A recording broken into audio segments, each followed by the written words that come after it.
All right, brother, it's all yours. All right, let's have a word of prayer real quick. If you'll join me. Loving Jehovah, thank you for this opportunity to come together as a church. Please allow me to speak clearly. Give me through this sharing of things that are not things that I've never talked about with anyone else. Please allow your truth to shine through so that all here may see your hand as it has been in my life. Help us to use this time well, and may we all be edified by this. I ask these things in the name of your beloved Son, Jesus Christ. Amen. All right. Um, so I'm John Powell, pretty newer here. Uh, and the story of my life is a little twisty and turny. But throughout it, God has been evident. Every time I look back, I see the actions that He's taken to prevent me from ending up in certain places and to put me in places that He wanted me to be. Uh, just as a minor background before I get into or well, minor disclaimer. Some of the stuff that I might mention, I'm not going to go into detail on because it's not things that are fit to discuss in church explicitly. But um, I praise God that I have been brought through those things and that I have suffered so that I could be given the eyes to see the truth. Um, so, main background of my faith. I was raised, my dad was he went through seminary a couple of years before I was born. And so he was trained as a pastor, but he never worked as a pastor when I was a child. He worked in computer programming, building databases, and taught himself uh, SQL and some other things. Computer tech stuff that I don't really know. But I grew up in an environment of Calvinism, very staunch 5 point tulip, all of that Calvinism, predestination, everything, and that kind of is how I was brought up. I was brought up in a faith that was, and that colored my view for my entire life, and still to this day affects how I see things. And by the grace of God, I am losing that tint, and one day His light will be the only thing that shines through me. Um, so, and I apologize. I'm very nervous talking to people and being the center of attention. So I practice this, and it's kind of all going away. Anyway, uh, from a young age, I struggled against sins of the flesh, pornography specifically. I was first exposed at around the age of 6, when we were given access to the internet with no restrictions, my siblings and I. And yeah, I was about 6 or 7 when I first discovered that stuff. And then uh, alongside that, I found videos of people dying. And I saw my first corpse at the age of 8 in a video. And I only bring these two things up as they are the two primary events that I believe induced a following belief that I was plagued very specifically or possessed by a demon for many years. I believe that. Um, and that belief was born from one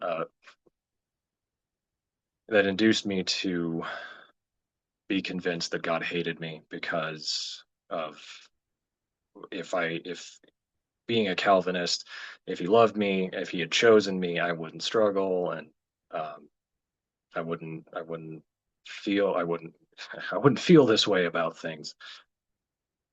Uh, and going to people in the church, my pastor, and as I got older, because there was the stage when I was very, very young where I didn't understand any of it, what was going on, or like I knew it was wrong, but I didn't have the words to put around it of how I needed to change or be changed. So as I got older, getting towards puberty, um, and being in the environment of my dad, having been trained as a pastor and having gone to him, and his answers were basically just, "It is what it is. You'll get over it," um, and leaving me to it to figure it out for myself. And so I went to other people in my church or churches that we went to because we hopped around churches a lot and Sunday keeping, and kind of always got the same answer of, if you're predestined to go to heaven, you'll get there whether you want to be there or not, which led to kind of a bifurcated thought process in my mind. Very cognitive dissonance, right? Holding the belief that I was afflicted by a demon and I had to find a way to kill it in order to actually be saved, because I believed at the time that that was my test to prove to uh, Jesus or God or whoever that I was worth being loved. And then the other side of the bifurcation was the belief that I wanted that the flesh, now I know it was the flesh wanting this, to give in and turn over to that lifestyle of debauchery.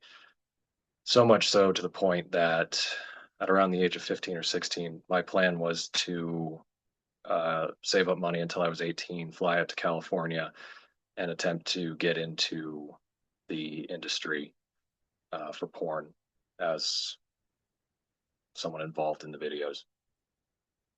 Um, the first really major event that I can say I see the hand of God in with that is that he introduced me to the girl who would eventually become my wife. And um, that plan changed because I watching someone else suffer drove me away from that desire for this fulfillment of the flesh into the desire to be useful to someone else, because up to that point I'd never really felt I'd never been able to have something that I could put myself into to grow and be functional and useful. Um, so we ended up dating, and then no, you should go out.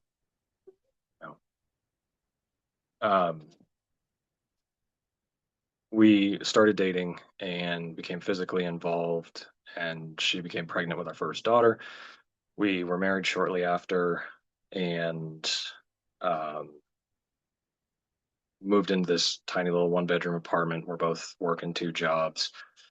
And so a lot of the desire to give myself over had been suppressed by hard circumstances that God had put me in to teach me, I think, the basics of what real life is instead of the internet induced psychosis that I had been living under. Um, but I still held to that belief that I needed to find a way to kill a demon to be saved. And over the course of this whole time, from about the age of 12 up until, I want to say, 2019, right before COVID happened, I started looking into the occult, not for answers, not in the traditional sense that people go into the occult and mysticism and those things. I was looking for a way to find, summon, and kill a demon, which I understand that is a completely psychotic thing to think and attempt to do. But That's what sin does to you. It erodes your mind. And even in searching in the darkest places and the worst kind of people, um, God's light was still shining to find me. There was an occult forum back in 2009, 2008, 2009. I was really heavily in, and that was where I first encountered flat Earth at the time, or biblical cosmology, as like we call it now. Um, and it was approached from these groups in the sense of, well, this is what Aleister Crowley said, this is what the Babylonians say, this is what the Talmud says, and all of these other historical sources. So they say that if we're going to be good occultists, that this is an occult truth that is hidden from us, and if we know it and believe it, we will have greater power in the spiritual realm because we have hidden truth. And I think we're all aware of how the initiate versus uninitiated type people are. And I fought against it because I refused to believe that what I had been taught in school and anywhere else was wrong, because everything else that I would was learning in these things, I'm very grateful that God has made me forget a lot of it. But I learned a lot of names of alleged names of demons and rituals and things like this. And the fact that I never turned to it as a way towards spiritual enlightenment and was my mind was kept in this constant state of fury at it, I think is the best way to say that. That I hated them. I hated the occult. I hated the people who were in the occult, and I wanted to learn how to destroy it because I was convinced that it was my only way out of hell. Um, and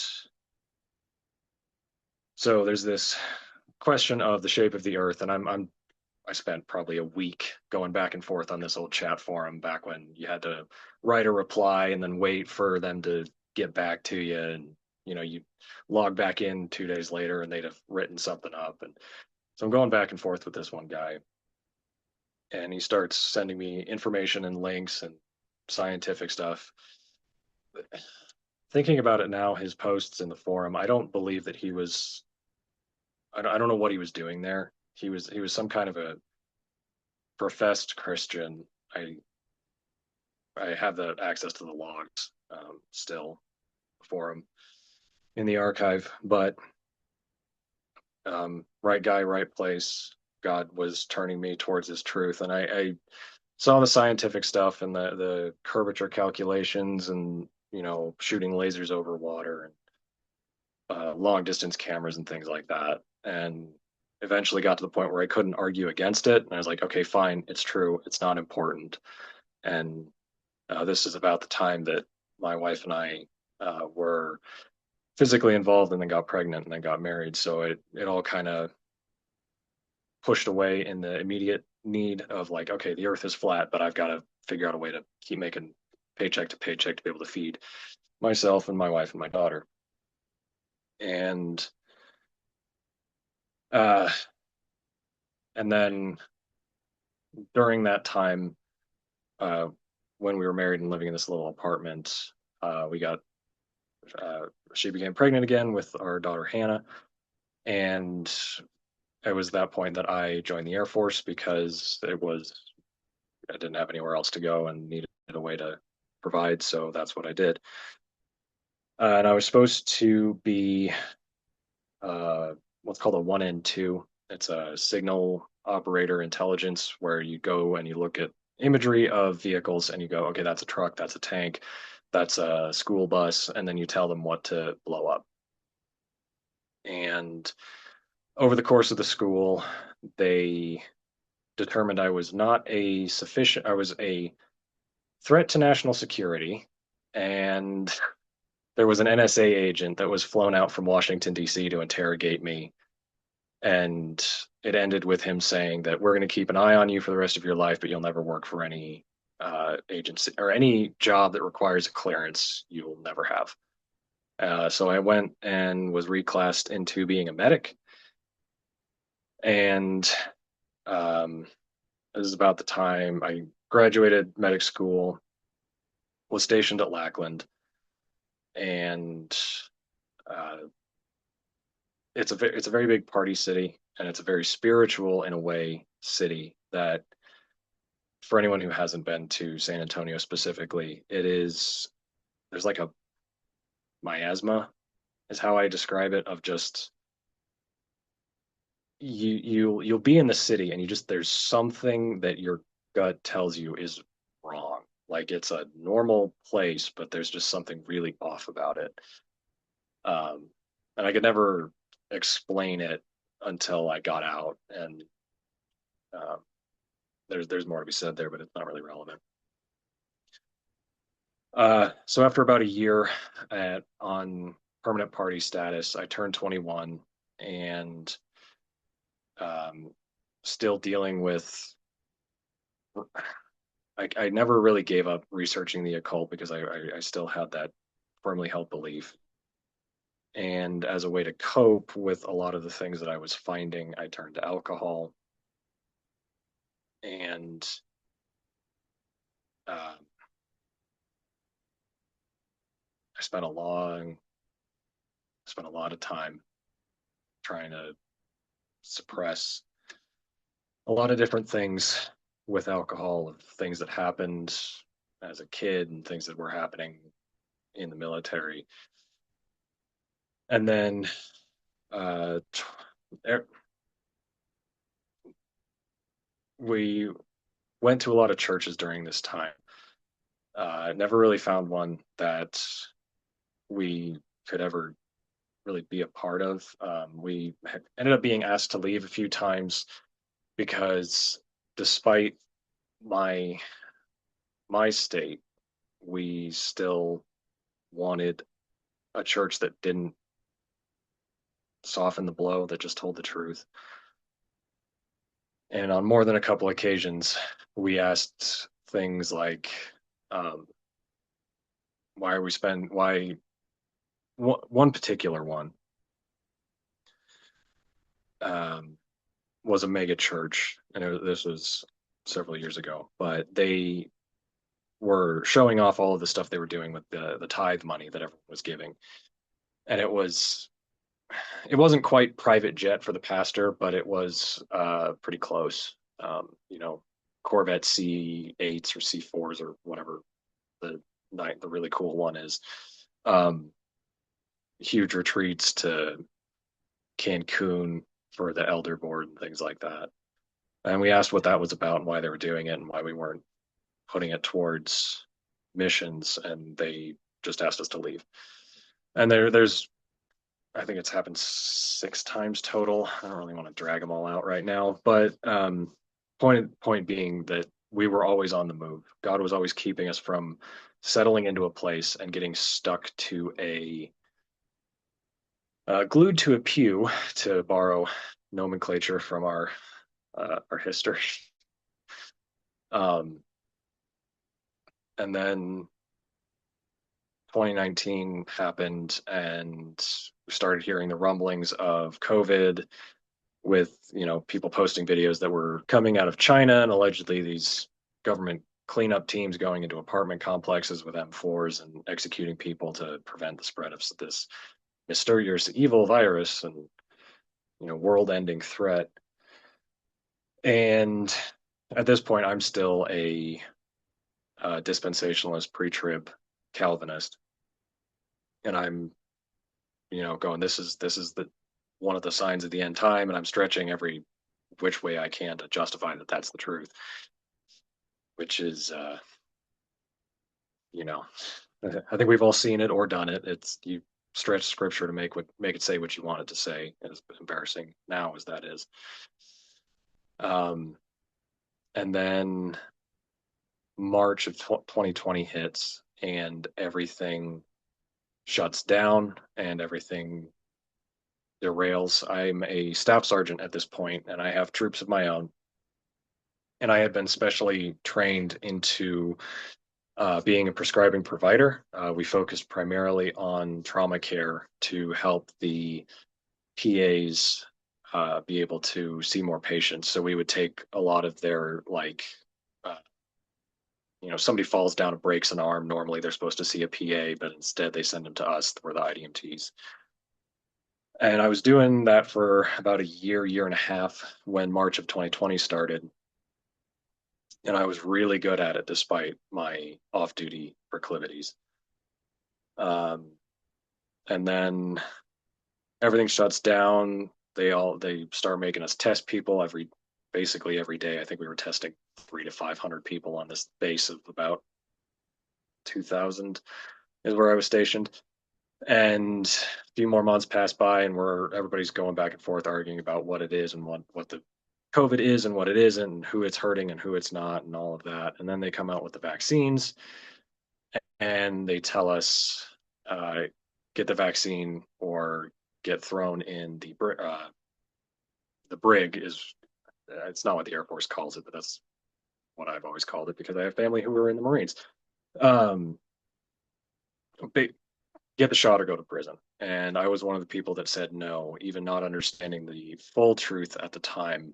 I was starting to see more things, or starting to be shown more things along the line of uh, why the shape of the Earth was important, because we were having arguments about flight paths with spread of the virus and things like that. And it's still back in the back of my mind is like it's not that important. Sure, it's true. I'm not going to argue about it with people, but it's true, but it's not important. Non-salvational is I used those words too. Um, and then back to the career thing. So because I told them I wouldn't take the shots, they put me in a they initially wanted to throw me in prison, and then it came down the day that we were all supposed to present to be arrested because there was about 50 of us. um it came down, there was an order, okay, we legally can't throw them in prison for this, so just put them back to work. um and then they put me back to work, they put me in a closet, and I spent about a year sitting there, not allowed to see patients, not allowed to interact with anyone. I would show up to work and go home, and if I was not at work, I was drinking and slowly losing my mind. Um, and I got the opportunity while I was supposed to be locked in this broom closet. They needed a body to cover a TDY, which is you go and you do a job short term over somewhere else. And since I was without the kids or Toby, my wife,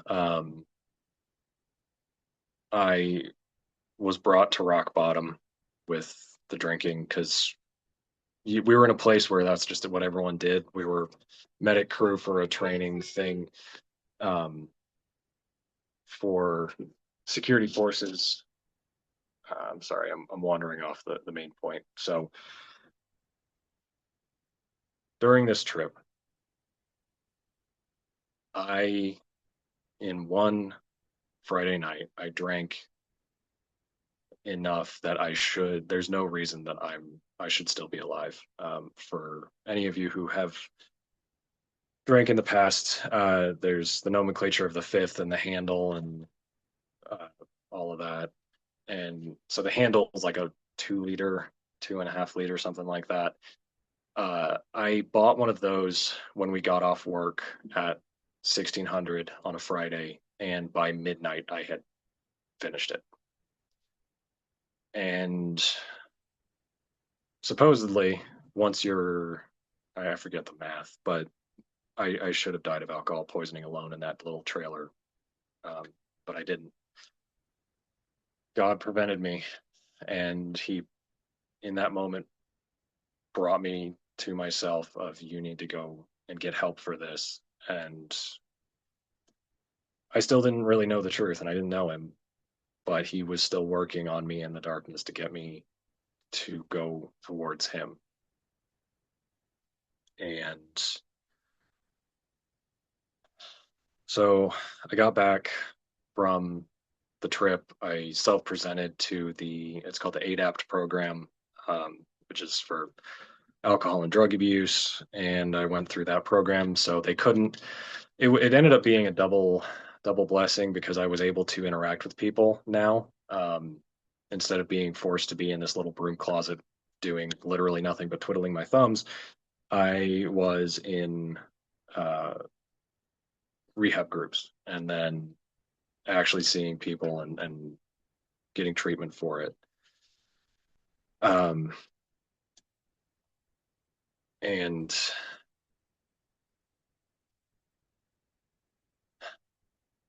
ended up having struggles along the way, relapsing and so on, and ended up in an in-person or an inpatient rehab for a couple of months. And that's where it started getting agitated again that I needed to be reading the scriptures and addressing things that I was being told, or addressing the things that I knew were truth but refused to do anything with. And I was in this inpatient rehab with nothing to do except for read the Bible that I had and talk to people and you know get psychoanalyzed about why I was the way that I was and going to AA and watching all of that occult. It's weird watching the 12 steps with or going through the 12 steps and being mandated to participate when you see where it came from. Anyway, um, so that's when I started to actually come around to viewing truth as important because up to this point I fell into the camp of truth exists and it's objective, but it's not, I mean, it's not something that we can force everyone to, or it's not something that we can expect everyone who sees it to be required to either accept or reject. A very lukewarm version of the my truth idea. That's where I was at this time, and that brought me out of it to okay, this is no, this is the truth, and the truth is the truth, and you need to accept it. And then I got to that point and started to learn that the truth needed to be loved. And I believe that this is where the change really started to be done in my life that I needed to have made so that I could become what I am now. Uh, so I get back from rehab, and then uh, they want to kick us all out with dishonorable discharges. And at this point, since I've accepted that the truth needs to be accepted, I'm fleeing into the word and trying to understand it according to my belief system of dispensationalist, pre tribulation Calvinist, and all that.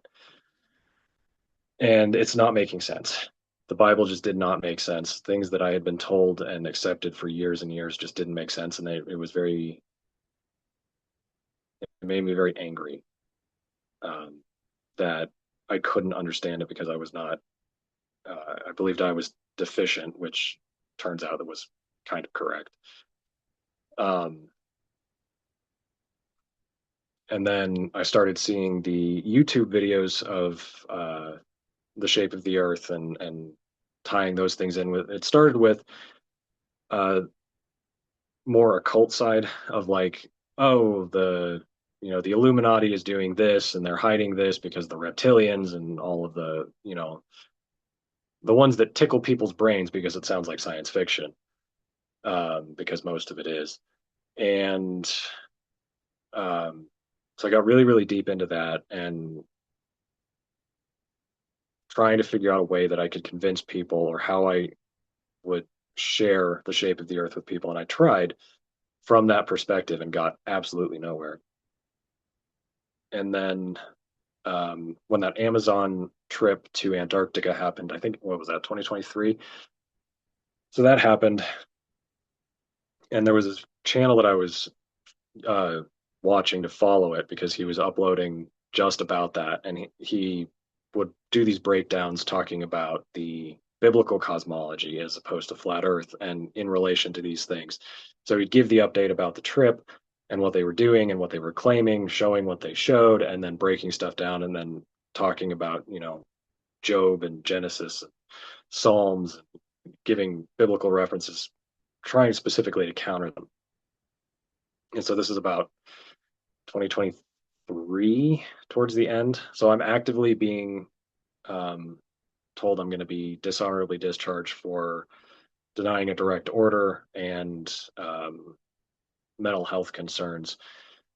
But another aspect that God stepped in and protected me was that because of giving up the alcohol and going to treatment and all of that, and I believe that during treatment, because I responded to the promptings, that it could have been a lot worse after I got out of treatment.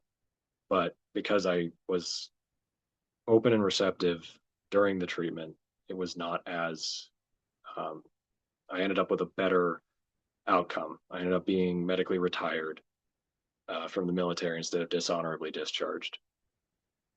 And so I'm out processing at this point, and I'm seeing this all happen with the Antarctica trip. And in there, this guy's YouTube channel, he has a playlist titled Biblical Cosmology, and it has the Earthen Vessels. Tom Pinto from Earthen Vessels had it was one of his um, videos, one of his video sermons about the subject. Or yeah, I'm trying to remember the title of it because I had it. I'll have to go pull it up again. I had it written down, but so that's where I saw Earthen Vessels, and I watched that one, and I watched the whole playlist, and that's the one that stuck out of like this is true. So I went to or the Earthen Vessels YouTube channel, and I just watched literally everything they had. I went and I signed up for their newsletter, and I'm like watching this one video over and over and over again, and a couple of the other ones, the Mark of the Beast that they had up there talking about, or not the Mark of the Beast, who's the Antichrist, exposing the papacy as the Antichrist because of the 23 criteria listed in Daniel. Is it 23? I believe it. I haven't watched that video in a long time now. Um, but I at the time I was watching those back to back to back as I going to and from work because I lived in a rural area and I had an hour drive to and an hour drive back from work, and I had just enough phone signal to watch these videos on my phone or listen to them. They were playing on my phone, so I could listen to them while I drove. I was just playing them back and back and back and back. I'm like, what is this? Where? This is so bizarre. I've never heard any of this before. And they're giving the criteria, they're giving requirements. They're saying this sign means this because you can just plainly see what it says here. And uh, um, so I signed up for their newsletter, like I said, and eventually, after several weeks of doing this, I emailed them like, hey, or I reached out so that I could join the Sabbath podcast. And at this point, I'm still Sunday keeping, and I'm doing I was joining EV on Zoom in supplement to going on Sundays to a local church. And I think that was beneficial. I believe that God used that as a tool to show me the difference because the church that we were in at the time, it was very superficially loving. Like they did a meal every week, and everyone pretended like they were there for edification and the word and being and teaching each other and being taught by each other and all of this other stuff. But um, it was a very thin veneer. And at the same time, on Friday nights, I'm tuning into Earthen Vessels and seeing that in genuine, what seemed at the time, genuine and true form. Um, and they're saying all kinds of things that were just bizarre to me, like that the Sabbath is important and that it's Saturday, and I'd had very minimal interaction with Seventh Day Adventists at all. My general interaction with people who held Saturday as the Sabbath were Talmudists, Jews, and I have nothing particularly worth saying about them, but uh, so they're talking about these things with the Sabbath is important. We need to keep the commandments. We need to know what they are, and we need to abide by them. And they're weaving that all into the truth of the shape of the earth. That the fourth commandment. Chris, I think was the first one that I heard it explain that it's the seal. That the fourth commandment is the seal because it shows who God is, what He made, and where He rules. And all's hunky dory. I'm going, okay, I can see this in the Bible. I can see this in the Bible, and I'm accepting things as I see them in the Bible. And then they come up with, or not come up with, we end up um, talking about Ellen White. And at this point, I have a lot of experience with cultic or cult beliefs or cults of personality or things like that. So my initial reaction is, oh, great. This is the hook that they have in the bait. They'll bait you with the truth, and then there's the hook to try and drag you down. So, as I always do, I set about trying to prove what I believe is the right thing, and ended up disproving it, and getting to the point where I had to accept that Ellen White was inspired and it was a prophet, and um, that's the major story of how I ended up here. Um, there's I don't know if you guys want me to go into um, the separation from EV and everything else. I feel like I've been rambling for a while, and my script, I completely didn't follow it, so I apologize for that. But I don't have some grandiose moment of Christ coming to me in a dream or a vision or anything like that. And I believe that He wouldn't do that because I have not been, because of my experience dealing with the occult and going so deeply down that road of trying to find those horrible things. I believe that God is not deemed fit to communicate to me that way. So um, my my story is not some grand. It's not a road to Emmaus or road to Damascus or anything. It's just a constant beating down and building up, beating down of the error, building up the truth, beating down of the error, building up the truth, and that's how I've ended up here. And Lord willing, he won't stop beating me down and building me up, because I the truth that I have been shown and accepted in these last years have completely changed who I am, because Christ has understanding that, because I'm new to one true God. I it's been a year and a half. As soon as so I feel like this story is also important. As soon as it was proposed during EV that there was no Trinity. I went and started looking into it, and I'm like, no, there's absolutely a Trinity. You can't say that and be a Christian, and couldn't find it. So I go to my friend who's a pastor, and I'm like, I can't find the Trinity in the Bible, and he sends me Mike Winger video. Mike Winger's some YouTube dude who has I think like a 1.5 million subs or something, some big preacher, hour and a half long video about proving the Trinity from Scripture. And he's like, you have to watch this, because if you're asking this question, you're going to go to hell. My friend says this. So I watched the video, and it's an hour and a half of insulting anyone who doesn't believe that the Trinity is true.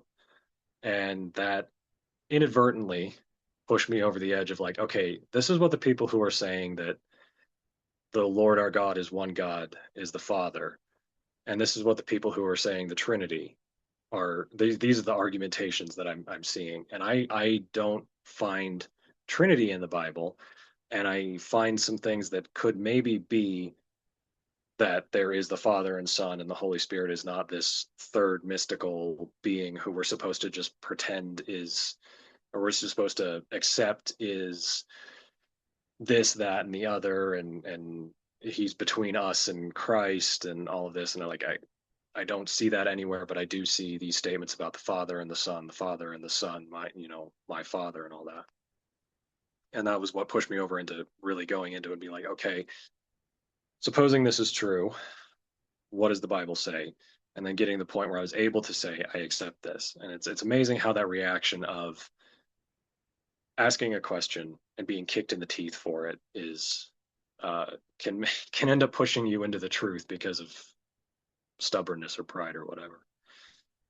But that's an aside. So going back to EV, um, so I'm going with still going on Sundays and Fridays, and then at some point during this, I also started joining on our Sabbath here with Sapphire Stone with Chris and Rebecca. And so my weekends were just full of learning and education and edification, and it was a wonderful time.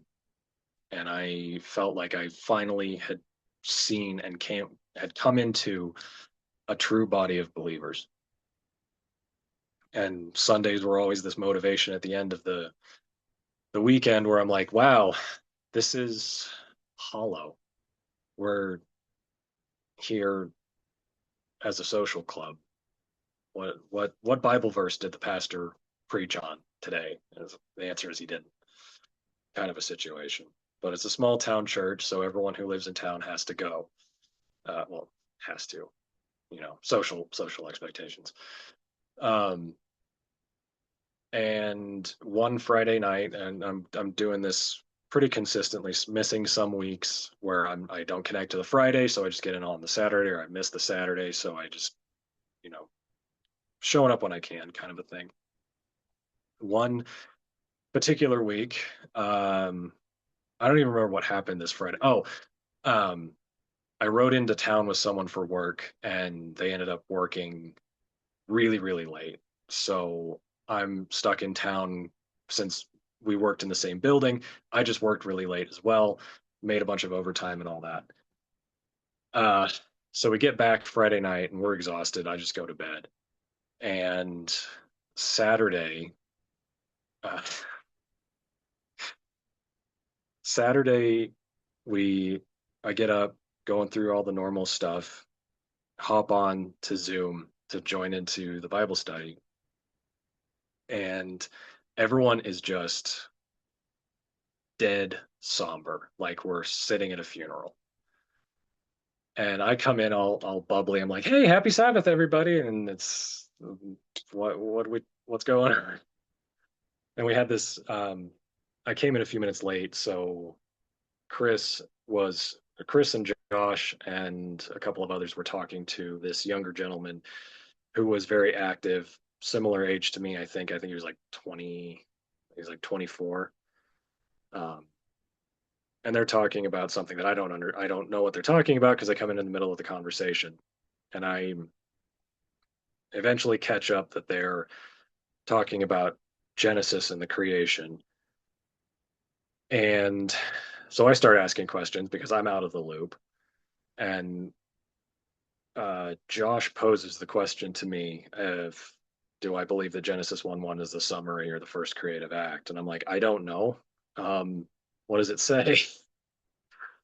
And so I pulled it up and read it, and I'm like, I don't see this as being a creative act. I see this as saying, in the beginning, God created the heaven and the earth, because this is the whole story. If someone only gets Genesis 1:1 because of something that happens and they get one scrap of paper out of a Bible and it's Genesis 1:1, and they believe that and they know nothing else about God, then they will eventually arrive to the truth if they follow that.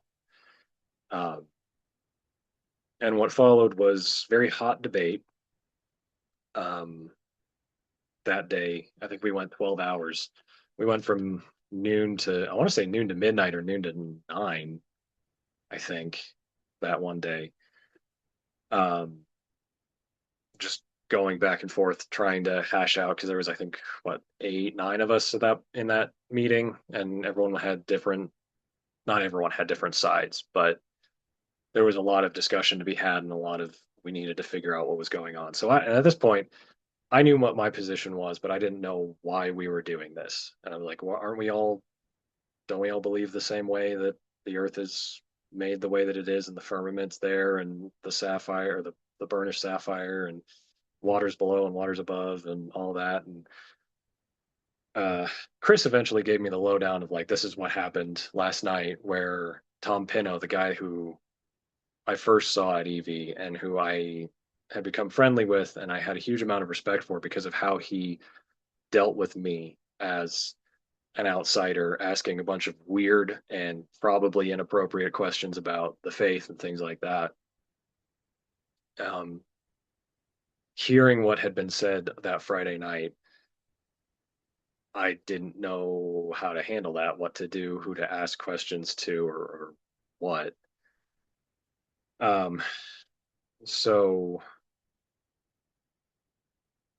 um, I forget a couple of the particulars at this point, but I ended up talking to Tom about it as well because I felt like I got one side of the story and I wanted to get the other side because I needed to know what was true, and reached out to Tom, and I still have those emails, and he's uh, telling me that the summary view is incorrect and we need to be very careful because it's going to lead us down the path of error and we're going to lose our salvation over it. And then he sends me the video that of the sermon that he had given that Friday night, and uh, lays some accusations at the feet of Josh, uh, saying that he was doing these horrible things. So I go and talk to Josh, trying to get his side because it's just all complicating now. Um, and I want to say this went on for 2 weeks. I think if somebody knows a better time frame, I want to say it was about 2 weeks of just going back and forth between uh, Tom and the leaders at, because I talked to 3 people who were with EV. I got one email from the fourth, um, but there were 3 of them that I had multiple interactions with of like, is this is what I'm seeing, this is what I'm being told. Can you give me your half? And then there was a fourth one of a gentleman who approached me and said, "Hey, I'll tell you everything you want to know." And I never responded to that, and I'm glad that I didn't because of how it turned out. That gentleman was the one that um, I believe originated the whole split. Um, but anyway, after this time period of trying to get answers and figure out what was, who had the right of it and what was actually going on, because it seemed so minor at the time, like not, certainly not the schism. The schism was like, this is apocalyptic event happening because of something that we should all be able to sit down and go, hey, this is how I see it. Why don't you see it this way? Or, you know, if this is important for, uh, this is where I started to believe, like fully in my bones, believe that all truth is salvational, because even something that seems so minor as whether or not um, Genesis 1:1 is a summary of the story or the first creative act can trickle down, and now I understand that. But watching the the first body of believers that I was able to be in and see truth and be taught things and challenged and be actually edified without having to fight and say, "Oh, it's a mystery. Oh, it's just the way that it is," or these people that had the truth, watching that tear itself apart because of things that happened. was horrifying. And and I grappled with that a lot. And I was about ready to just walk away. I'm like, this is ridiculous. I'm leaving. I'm done. I'm not gonna I'm not gonna sit here and watch this happen again because it's not my first time I'd seen a church torn apart.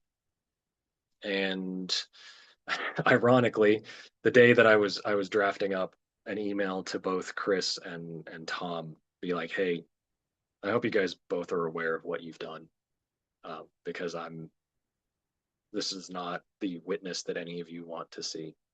And at that point, I I'm glad that I never sent those emails because with a little bit more time and clarity, I was able to see what actually happened based on emails that got delayed after the divorce letter or the excommunication letter or whatever you want to call it.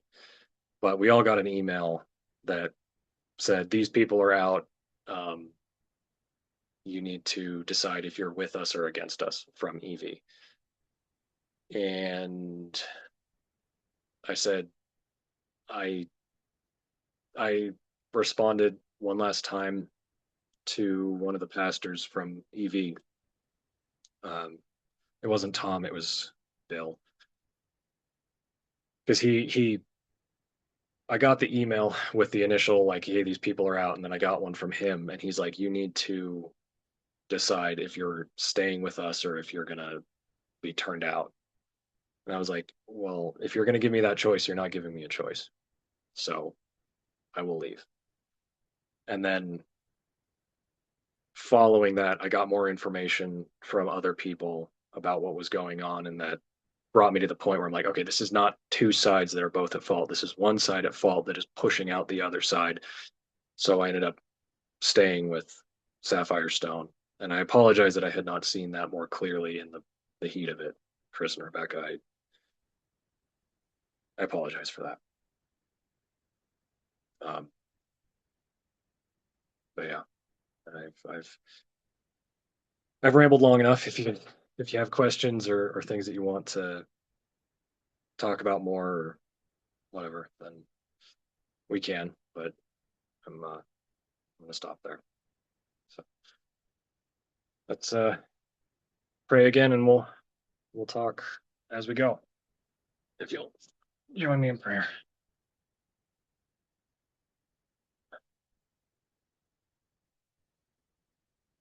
Merciful Jehovah, thank you for this opportunity again to speak. I apologize if I tripped over my words or meandered in ways that confuse people. Please allow for clarity through the questioning. Thank you for your Sabbath day, that we may keep it and be blessed. In the name of your Son, Jesus Christ. Amen.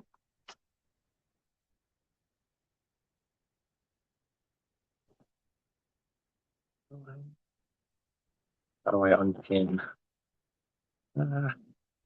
Figured it out. How do I unpin? There we go.